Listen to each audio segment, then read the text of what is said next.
Good morning dear students. स्वागत है आप सभी का गायत्री पीजी कॉलेज सांचौर की ऑनलाइन क्लासेस में। आज का टॉपिक हम डिस्कस करें उससे पहले कुछ बातें आप लोगों के साथ शेयर करूंगा। जो पहली बात आप लोगों के साथ मैं शेयर कर रहा हूं वो आपके प्रमोट से रिलेटेड है। आप सभी अब बीएससी पार्ट सेकंड में प्रमोट की बात आ चुके हैं, तो आप सभी को कॉलेज आकर एक फॉर्म अप्लाई करना है ताकि प्रमोट करने की जो प्रक्रिया है उसे तय समय पर पूरा किया जा सके। दूसरी बात, कॉलेज में BA, BSc, BCom part first में एडमिशन प्रोसेस स्टार्ट है, शुरू हो चुका है। आपका कोई भी परिचित, आपका मित्र, आपका संबंधी और वो 12th पास कर चुका है और महाविद्यालय में प्रवेश लेना चाहता है, तो आप उसे कॉलेज विजिट करवाएं। अपने कॉलेज की जो भी एक्टिविटीज हैं, फैसिलिटीज हैं, इंफ्रास्ट्रक्चर है, इस सब के बारे में उसे बताएं और उसे साथ में आकर प्रवेश दिलवाएं। तीसरी जो बात आपके साथ शेयर करूंगा वो ऑनलाइन क्लासेस के बारे में है। अपने कॉलेज में ये ऑनलाइन क्लासेस ईयर अराउंड वर्ष पर्यंत चलेगी। जब ऑफलाइन क्लासेस स्टार्ट भी हो जाएगी तो भी ये ऑनलाइन का प्रोसेस चलता रहेगा। तो ये जानकारी भी आप अपने दोस्तों के साथ, अपने परिचित व्यक्तियों के साथ शेयर करें। ज्यादा से ज्यादा अपने YouTube चैनल के बारे में सबको बताएं। वीडियो पूरे देखें, लाइक और शेयर करें।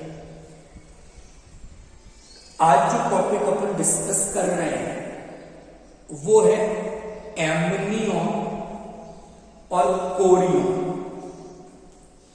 जो एक्स्ट्रा एम्ब्रियोनिक मेम्ब्रेन है। इनके डेवलपमेंट, इनकी स्ट्रक्चर और इनके फंक्शंस,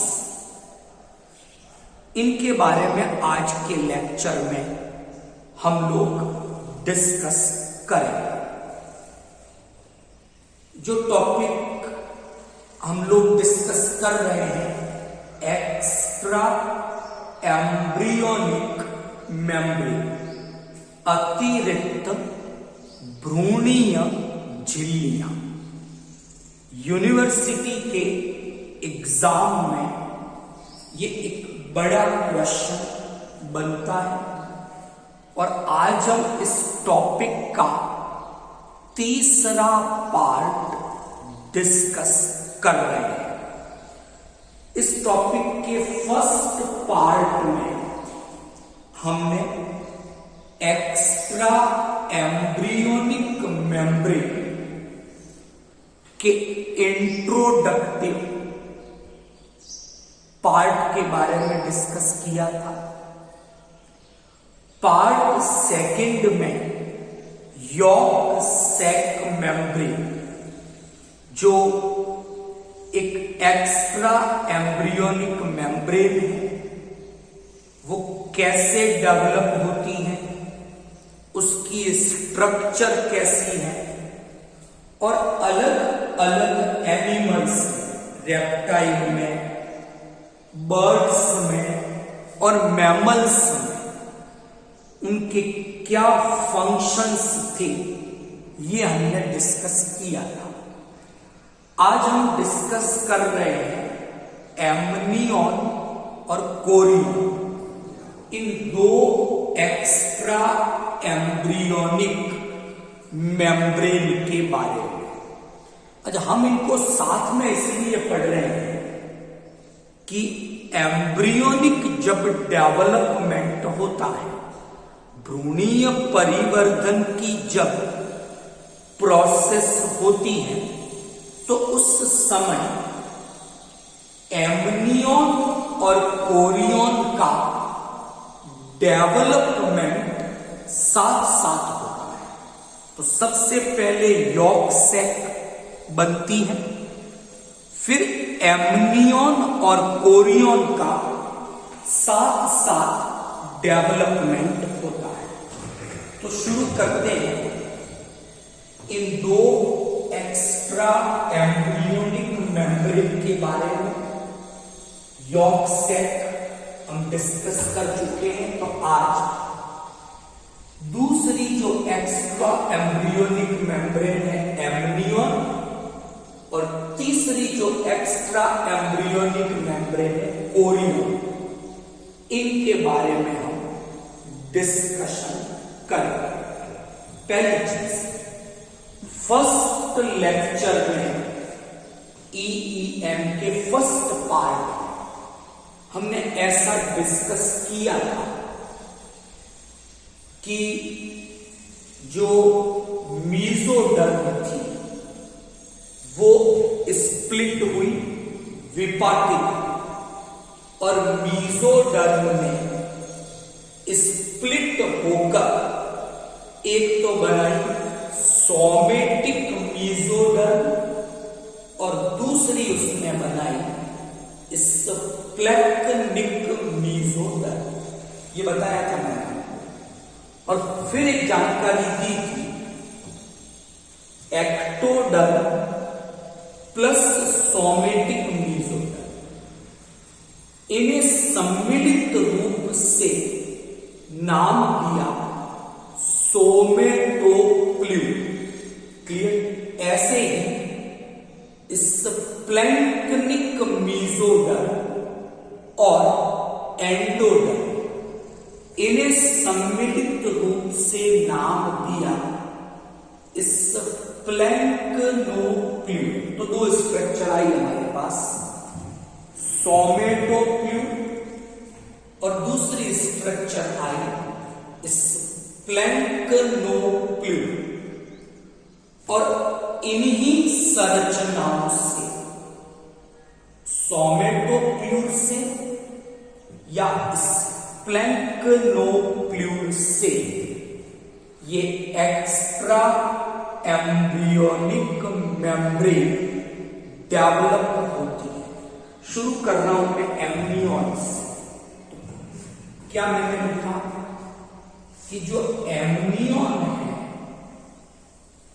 इस एक्स्ट्रा एम्ब्रियोनिक मेम्ब्रेन का डेवलपमेंट किससे हुआ? सोमेटोप्ल्यूडल से। मतलब एमनियन के निर्माण में एक्टोडर्म होनी चाहिए एक, और साथ में सोमेटिक मीजोडर्म होनी चाहिए। तो एक्टोडर्म, सोमेटिक मीजोडर्म, इन्होंने मिलकर ये सोमेटोप्ल्यूड लेयर बनाई, और इसी से एमनियन का डेवलपमेंट होता है। यहां तक ठीक? अब यहां पर मैंने एक चीज और जोड़ी थी कि हम इसे सोमेटोप्ल्यूड नहीं कहेंगे, एक्स्ट्रा एम्ब्रियोनिक सोमेटोप्ल्यूड कहें तो वो ज्यादा करेक्ट होगा। तो जोड़ दे साथ में कि एमनियन वो एक्स्ट्रा एम्ब्रियोनिक मेम्ब्रेन है जिसका निर्माण एक्स्ट्रा एम्ब्रियोनिक सोमेटोप्यूर से हुआ है। मतलब इसके निर्माण में एक्स्ट्रा एम्ब्रियोनिक एक्टोडर्म है और एक्स्ट्रा एम्ब्रियोनिक सोमेटिक मीजोडर्म है। अब मैं बात कर रहा हूं कि अगर हम एमनियन की स्ट्रक्चर को देखें तो क्या देखते हैं कि एमनियन की स्ट्रक्चर में बाहर की यानी आउटर साइड में सोमेटिक मीजोडर्म है, जबकि इनर साइड में एक्टोडर्म है। तो एक चीज तो डिस्कस की, डेवलपमेंट कैसे हुआ। दूसरी चीज डिस्कस की, संरचना कैसी है एमनियन। एमनियन की स्ट्रक्चर में बाहर की ओर सोमेटिक मीजोडर्म होगा, अंदर की ओर एक्टोडर्म होगा। तीसरी बात, अगर हम एम्ब्रियो के चारों ओर व्यवस्था देखते हैं एक एक्स्ट्रा एम्ब्रियोनिक मेम्ब्रेन जिनका नंबर 4 यॉर्क सेक, एमनियन, कोरियन, एलेंटन, तो हम क्या देखते हैं कि जो एमनियन है वो इनर मोस्ट लेयर यानी एम्ब्रियो के जो सबसे क्लोज में, जिसने भ्रूण को चारों ओर से घेरा हुआ है, उस एक्स्ट्रा एम्ब्रियोनिक मेम्ब्रेन का नाम एमनियन है। तो सीधी सी बात, ये इनर मोस्ट लेयर है जो एम्ब्रियो के सबसे निकट है। एक चीज और देखें कि एमनियन और एम्ब्रियो चिपके हुए तो है, तो एम्ब्रियो और एमनियन के बीच में खाली स्पेस है, it is called amniotic cavity. क्या कहेंगे इसको? It is called amniotic cavity. कहां है ये? Amniotic cavity is a space which is present between embryo and amnion। तो एमनियन के और भ्रूण के बीच में ये खाली जगह है जिसका नाम है एमनियोटिक कैविटी। अच्छा, इस कैविटी में एक लिक्विड भरा हुआ है, एक तरल भरा हुआ है, it is called amniotic fluid. Is it clear? तो चौथी जो बात मैंने डिस्कस की, क्या की? हमने डिस्कस किया एक कैविटी के बारे में। नाम क्या उस कैविटी का? Amniotic cavity. क्या भरा हुआ उस कैविटी में? एक लिक्विड, और उसका नाम भी क्या? एमनियोटिक लिक्विड या फ्लूइड। और कहां है ये कैविटी? ये कैविटी भ्रूण और एमनियन के बीच में उपस्थित है। यहां तक ठीक? तो एम्ब्रियो इस मीडियम में, इस लिक्विड के अंदर है। Is that clear? तो आगे जब हम फंक्शन डिस्कस करेंगे तो डिस्कस करेंगे कि इस एमनियोटिक फ्लूइड के क्या सिग्निफिकेंस होते हैं। अब हम एक डेवलपमेंट के बारे में बात करें। इंक्यूबेशन, मुर्गी के अंडे में हम डिस्कस कर रहे थे, यॉर्क सेक भी उसी में पढ़ी थी हमने। तो जो इंक्यूबेशन, ऊष्मायन की क्रिया होती है।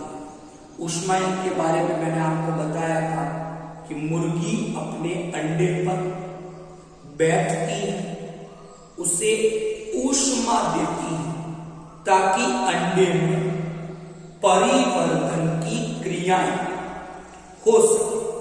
तो ऊष्मायन के 30वें घंटे की बात कर रहे हैं, 30 आवर्स की बात करते हैं तो क्या देखते हैं उस समय हेड फोल्ड्स बनते हैं, पहले शीर्ष वलन बने, फिर हम देखते हैं ये शीर्ष वलन लगातार वृद्धि करते हैं, तो 2 शीर्ष वलन बने, दोनों में लगातार ग्रोथ।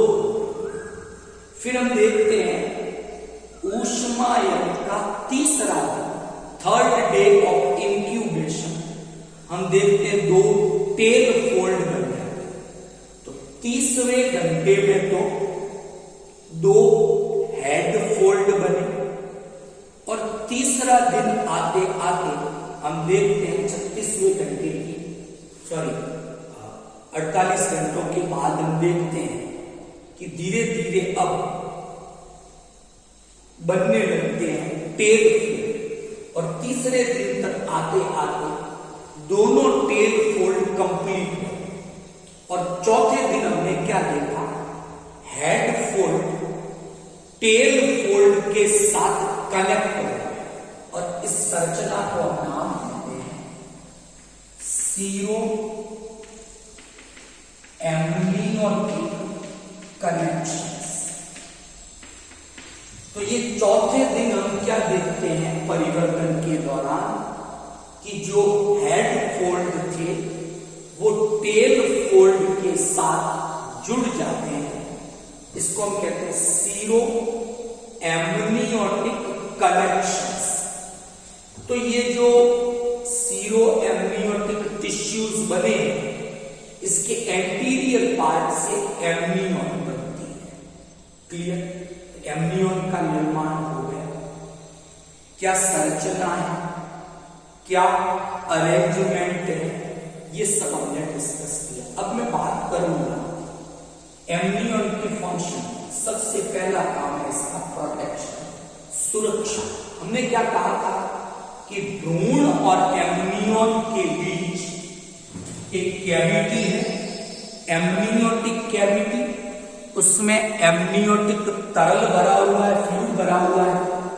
तो ये जो एम्नियोटिक कैविटी का एम्नियोटिक फ्लूइड है, ये भ्रूण को मैकेनिकल इंजरी से बचाता है।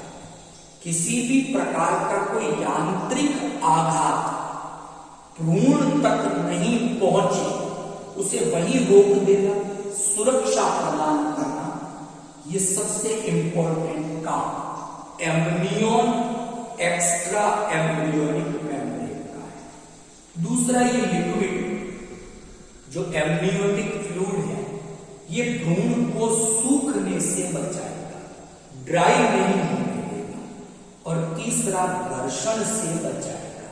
क्लियर? तो ये 3 चीजें हमने डिस्कस की। ये एम्नियन के फंक्शंस थे।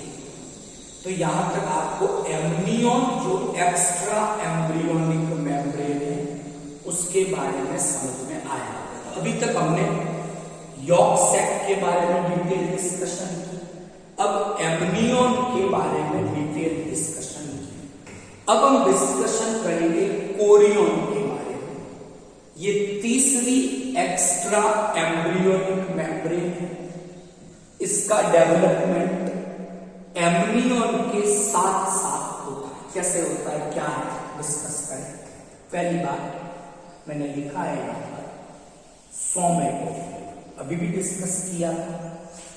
Extra embryonic ectoderm plus somatic mesoderm, दोनों एक्स्ट्रा एम्ब्रियोनिक, ये दोनों मिलकर एक्स्ट्रा एम्ब्रियोनिक सोमेटोप्यूल बनाते हैं। उसी सोमेटोप्यूल से हमने डिस्कस किया था एम्नियन का भी डेवलपमेंट होता है, और उसी एक्स्ट्रा एम्ब्रियोनिक सोमेटोप्यूल से कोरियन का भी डेवलपमेंट होता है। तो सेम डेवलपमेंट है एम्नियन का, कोरियन का। लेकिन अगली जानकारी अगर मैं डिस्कस करता हूं तो आप थोड़ा देखिए।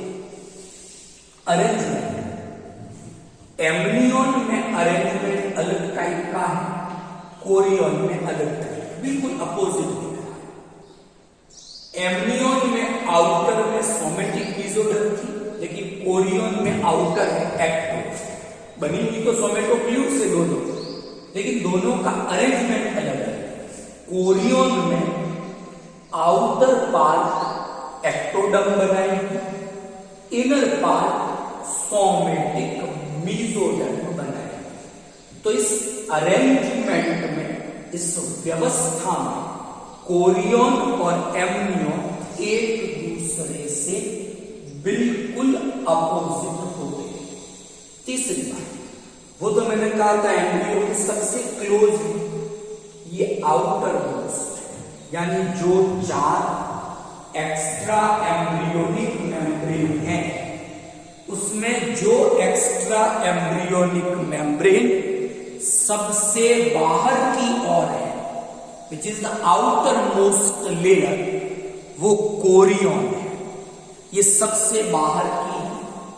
तो सीधी सी बात है, इसका एक काम सुरक्षा होना ही चाहिए। डिस्कस करेंगे इसके बारे में।